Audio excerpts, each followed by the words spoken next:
আল্লাহর গুণাবলীকে আসমাউল হুসনা অর্থাৎ সুন্দরতম নাম বলা হয়, যা তার অসীম বৈশিষ্ট্যকে তুলে ধরে। কিছু গুরুত্বপূর্ণ গুণাবলীর মধ্যে রয়েছে তিনি এক ও অদ্বিতীয়, সর্বশক্তিমান, সর্বজ্ঞানী, দয়াময় এবং চিরন্তন।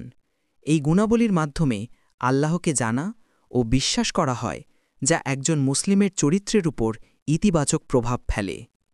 আল্লাহর কিছু গুরুত্বপূর্ণ গুণাবলী: একত্ববাদ ও অদ্বিতীয়তা। তিনি এক অর্থাৎ আল ওয়াহিদ ও অদ্বিতীয় অর্থাৎ আল আহাদ, এবং তার সমকক্ষ কেউ নেই। সর্বশক্তিমান। আল্লাহ সর্বশক্তিমান। সর্বজ্ঞানী। তিনি সব কিছু জানেন অর্থাৎ আল আলিম। পরম দয়ালু ও করুণাময়। তিনি পরম দয়ালু অর্থাৎ আর রহমান, এবং অশেষ দয়াময় অর্থাৎ আর রাহিম। সর্বশ্রোতা ও সর্বদ্রষ্টা। তিনি সব কিছু শোনেন অর্থাৎ আসসামি, এবং সব কিছু দেখেন অর্থাৎ আল বাসির। চিরন্তন। তিনি চিরন্তন অর্থাৎ কাদিম এবং অনন্ত। পরম ক্ষমাশীল অর্থাৎ তিনি পরম ক্ষমাশীল অর্থাৎ আল গাফফার।